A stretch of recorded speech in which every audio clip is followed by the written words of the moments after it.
we are going to talk about the Hollywood writer's strike. Remember, guys, this is, in fact, the first writer's strike since the 2007-2008 writer's strike, which brought us masterpieces such as Transformers, Revenge of the Fallen, and James Bond, Quantum of Solace, masterpieces, and other masterpieces like Heroes Season 2. I can literally already hear the comments yelling at me right now as I say this. Yes, the 2023 writer's strike is underway, ladies and gentlemen. And what they're saying is they've turned writing into a gig economy, and that they're not making residuals anymore because most of this work is coming from streaming services, and that they have to look for work more often as a freelancer. Boo-hoo.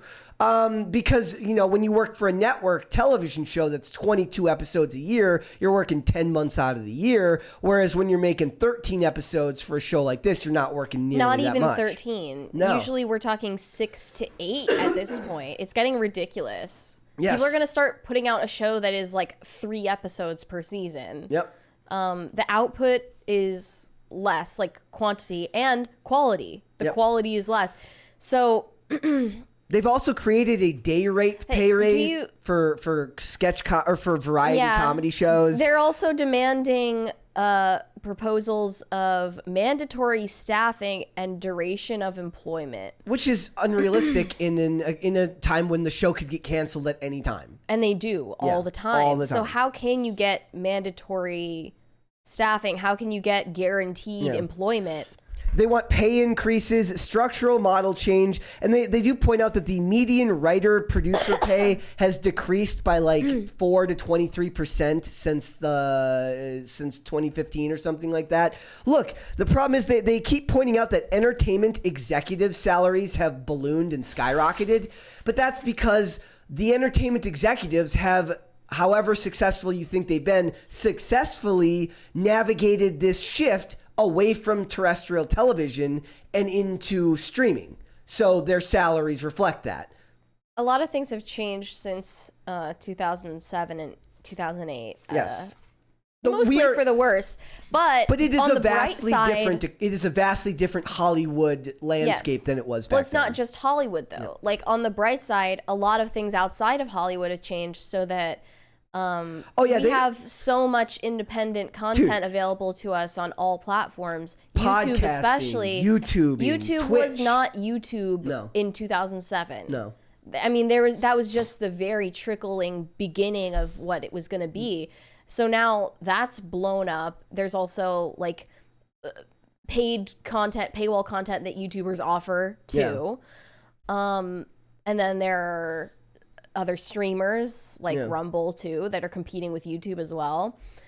And then on top of that, we've already got huge catalogs available to us to stream of all the old movies and old shows that we like. You go back especially. And like, you know it's funny on whenever Netflix releases its like top 10 streaming shows, NCIS is always on there. There are always old shows coming back into the top 10s. I see it all the time. Yeah. Yep. And so, but when we were still relying on cable mainly, we were watching new things. Yep. And that's just not that you don't have to do that anymore. So, and then they got to compete with OnlyFans now. And OnlyFans as well. And I mean, we actually do know that like porn websites are direct competitors with streamers, and I don't know about that. I don't. If we're talking about attention economy, you could make that argument. But the person going out and looking for porn isn't the person going on Netflix. No, I'm saying they're direct. Yeah, they're direct competitors in terms of being streaming websites. It's just a fact. I mean, in the same way, like I guess that different video game platforms, and that's why I thought that competition. That's the reason I thought that Netflix made that documentary about Pornhub. A smarter person exposing their scandals and stuff like that. You're making one of your own direct competitors look bad. I'm a dummy, but I'm sure a smarter person than me could make a reasonable argument as to why they're not really the same, but I get what you're saying, that like in a lot of ways there's only a finite amount of time spent during the day, and in an age where men will do I want to watch 3 new episodes of this show, or do I want to go jerk off? Then the guy has to go decide, what does he want to go do. Attention economy. Also, they do point out streaming boom, but I want to point out that these services are now in the decline, and the streaming services seem to be losing more than they're winning because they got a huge bump from COVID, and that is now over. They're also, I think they don't have any ground to stand on to whine about not making enough money, not getting compensated properly, when the output that they are giving us is just objectively shit. And they're also whining about artificial intelligence being allowed to encroach upon their jobs, their gerbs. Like, I literally looked at their proposals that they gave to the what are they called? The Motion Picture Association or whatever. They had a clause on artificial intelligence that said regulate use of this is their demand. Regulate use of artificial intelligence on NBA covered projects. AI can't write or rewrite literary material, and AI can't be used as source material, and NBA covered material can't be used to train AI. What's funny and then is it said that they rejected the proposal and countered by offering annual meetings to discuss advancements in AI technology. To figure out if those regulations would eventually be needed. They'll probably be using the scab writers that they're going to be having on sets right now are probably going to be using a lot of AI programs to help write scripts. This benefits them, if anything. In the meantime, also for a lot of these processes, like right now, like it doesn't hurt them as much because a lot of these shows are already done being written. Like you write a whole season at once, right? It's not like a network television show where they're on episode 13 and they've got 13 more to go. If they write a full season of Wednesday, that full season is written. They don't have to worry about it. I saw a lot of updates today that were coming out about like this show will be affected. This show will not be affected because all of the episodes are already written. So it's not going to affect those shows until next season if that does happen. Yeah, another ridiculous demand that they made was minimum number of writers per episode. I think they said minimum staff of 6 writers, including 4 writer-producers. They said 1 writer per episode up to 6 episodes, 1 additional writer required for each 2 episodes after 6, up to a maximum of 12. But as you said before we were live, some of the best shows are written by only 1, maybe 2 people. The guy who wrote season 1 of True Detective wrote the whole show by himself with no help from anyone, and they just hired him on to take over the Blade movie going on at Marvel to like fix that hot mess that's going on right now. The thing $20 is, one right there. From Jon Stewart. #learn to code writers. Don't tell stupid people to learn to code. That's going to result in some I do want to bridges collapsing. I do want to point out that they say that the companies have broken the business. I would say what's actually happened is shifts in technology have changed the business, and your job just hasn't changed. You haven't been able to adapt. Well, maybe the job has changed, but I think they're more mentally ill and they're not making the same quality of content that they used to. Yeah. Plus all of the pressures of DEI and injecting societal criticisms into scripts. It's going to be a lot harder because people just have infinitely more places to go now. Like if their show isn't on anymore, how long are they really going to wait for a new episode of Succession if it's not written? They're not. They're just going to go watch something somewhere else. How long are they going to wait for a new streaming series? They're not. They're just going to go watch Twitch, or they're going to watch YouTube, or they're going to watch the next true crime podcast. Or even funnier, instead of watching the next reboot of Boy Meets World written by worse writers, they'll just listen to a podcast that talks about Boy Meets World, and then no writers get paid. Yeah, and I mean maybe that's not objectively a good thing. That you'd rather like watch Twitch streamer than something that you could actually call art. Yeah. But as long as they are not offering any They're art, not making art anyways. any art, yeah, They're making that activism has any that value. doesn't. They're making activism that is supposed to vaguely resemble art. And if you can't compete, that's not Twitch's problem. That's not YouTube's problem, and it's not any of these places' problem. Yeah, and I'm not blaming the competitors for being the competitors. What I'm saying is like it's not a good state that we're in right now, where the best second-rate solution here is watching Mr. Beast videos. It's also I funny. would like to have a culture with art that matters and is like impactful and good. They also, but what they're putting out there is just not good. and they're complaining about lack of residuals, because obviously the shift to streaming means that the residuals on streaming are a lot less. I don't even know how that compares, because given the number, the way that the companies are traded, but These people are if you overpaid. want better residuals, you should write something that's got replay value. One complaint I'll have in everything that we've watched in the last couple of years, where I've given better reviews than you or anyone else, or at least more charitable, like better as in like more positive reviews, as much as I've been okay with most of it, none of it's got any replay value. None of it. None Zero. of it that's going to have any lasting memory in the culture. None of it. You're right about that. I rewatched. But like these people are overpaid, if anything, and a bunch of them are diversity hires. Yep. There are so many initiatives just completely toppling this industry over on its head, because you have to make sure that a certain number of Pacific Islanders are in the writer's room, or you have to have consulting contracts with people of different minority identities. It's never ending, and it does hurt the quality. So this was something that Bonfire Legend Dallas posted on Twitter today. It was a repost from the Producers Guild. It says, the Producers Guild, I'm going to put it on screen here. The Producers Guild of America stands with the Writers Guild as its members seek fair and equitable compensation for their work, making the difficult decision to strike in order to create meaningful change within our industry. We believe that everyone working in the film and television industry deserves to be fairly compensated for their work and receive essential benefits. He then, he adds on the post, he says, producers are partners with the studios and buyers who set the budgets and schedules. It's hilarious to think that making a statement is a real commitment to change, because they kind of have to. They all have to pretend like they're on Why? their side, because it's a union business, so they're all in separate unions, so they need to show at least some form of solidarity with all of this, and it's all fake and it's all stupid. One person mentioned that something bad that could be replicated from the last strike is the boom in reality television. Yeah. And in my opinion, that was a good thing, because if you don't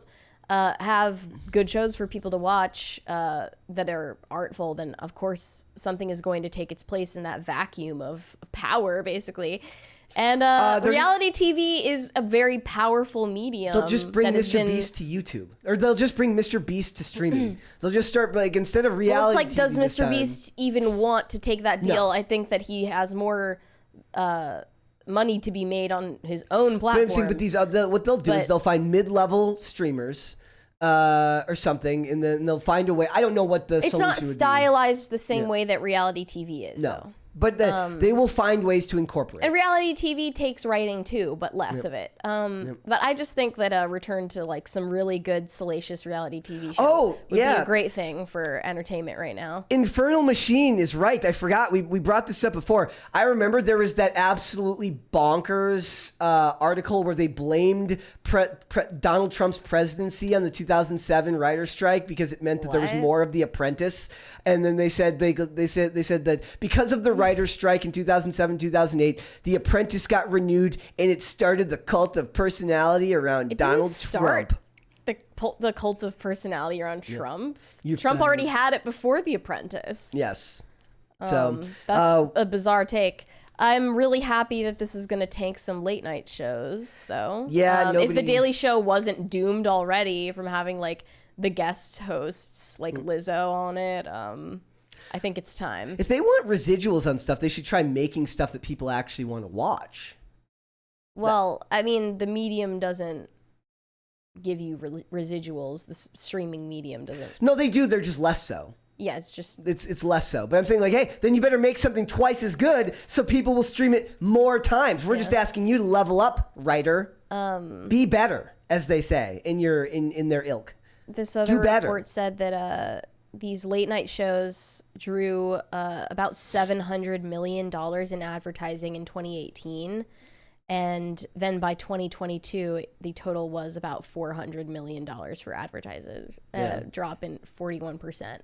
So clearly nobody is watching late night shows anymore anyway. Nope. And them going dark for who knows how long because of the strike. There's going to have to be a Cast Castle writer strike episode. Good thing.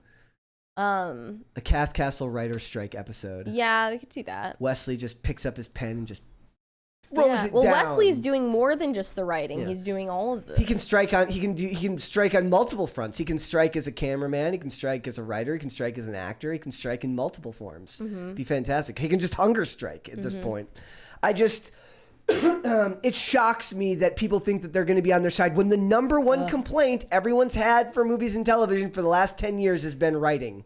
Here's what Seth Meyers had to say about the strike today, actually. He said, I love writing. I love writing for TV. I love that we get to come in with an idea for what we want to do every day, work on it, and have the pleasure of coming out here. No one is entitled to a job in show business.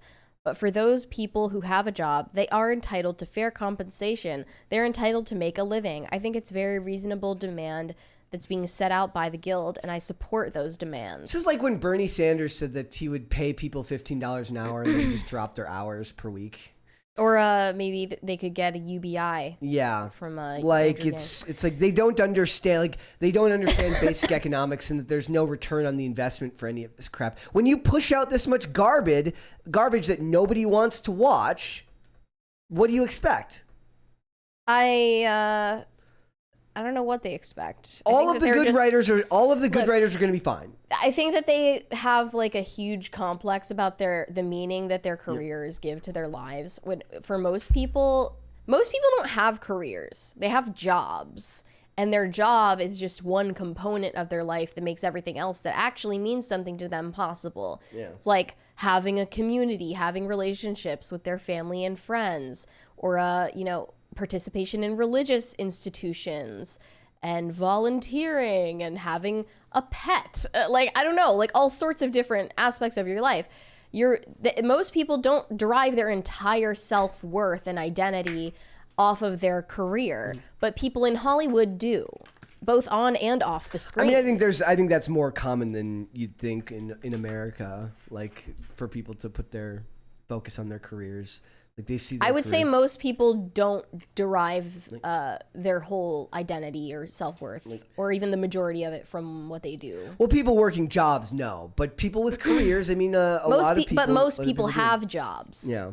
Not careers. Like I'm thinking about like what is Vince Gilligan thinking about this, right? He's Breaking Bad, yes. And all this stuff. Like, what are those writers? What is Taylor? What's his Taylor Sheridan? What's he thinking right now? He's as much of a writer as he is a producer and a director. So he's part of this. Yeah, he has to comply. Any one part of the at least as far as the writing. Well, what if he doesn't? I mean, I don't know what the point of that would be. What is the repercussion for not? Well, he wouldn't want to, because theoretically he would want to wait for better bargaining terms. But it would be different for somebody who's also a producer. This doesn't look like it's going to happen. Like the last writer's strike lasted 100 days, and I think the one before that lasted 153 days. So we could have like in a different landscape. Yeah, it could be a very different world by that point. I'm also glad that one unintended consequence of this is that Pete Davidson's return to SNL has been delayed. That is also SNL is just putting up reruns, aren't they? Yeah.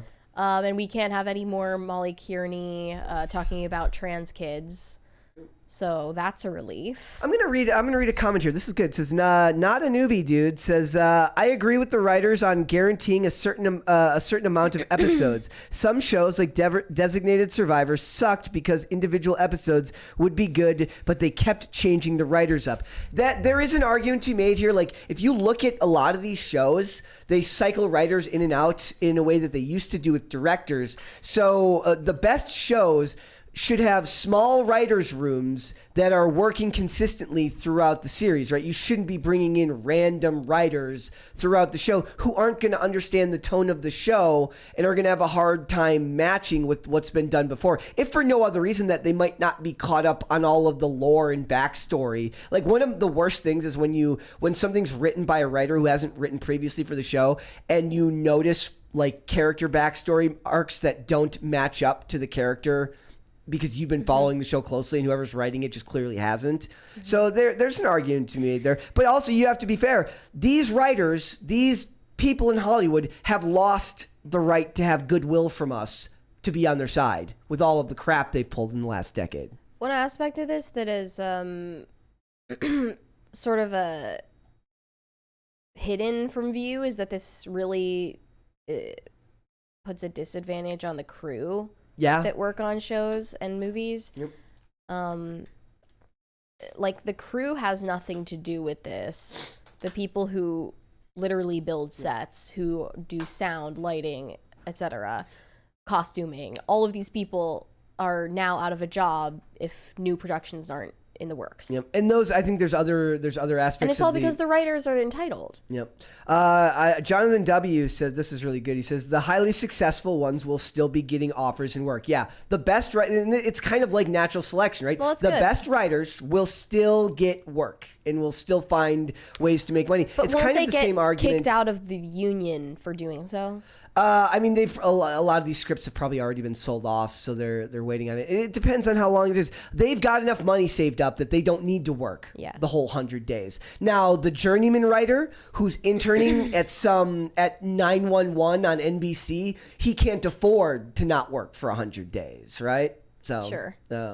I also think they should bring back mandatory in-person writers' rooms. They shouldn't be working over Zoom. Yeah. Not even because like I think that it's stupid that they're working like that they get to work from home. I'm saying that I think you collaborate better in person. I think if we it's both. I think if we prepped this show not in person, I don't think we would have the rapport that we have. It's like if you try to have a therapy appointment over Zoom. Yeah. Like it's just not the same. And that's another reason I think they are overpaid. Yeah. You should have to go through some kind of trouble to do your job and not just sit on a Zoom call and have innocuous meetings. That's meeting part of the set reason up the next meeting? Yeah, meetings to set up the next meeting with like 15 other people writing equally vacuous garbage. And I do think what this will prove is that the independent content creators, Holyverse says independent content creators will thrive. They're a different breed of person who's been raised to not, like I've pointed out several times that one thing I think Gen Z has going for it is that they are not tied to the fear of like the need for security in their job the way that previous generations were. What do you mean? Okay, so they've grown up on the gig economy. They've grown up on uncertainty from work. They're willing to take risks to try things like be a content creator and create stuff on their own. They're not tied to the idea that they need that 9 to 5 to make sure their bills get paid. They're willing to do something like start a YouTube channel, do something on their own that might or might not be successful. And a lot of these writers aren't used to the fear of not having guaranteed income, right? Okay. Even in an industry where they're looking for work on a regular basis. Like I said, I've worked freelance, and freelance work, to work on a job for 10 months out of the year is a luxury in the freelance field.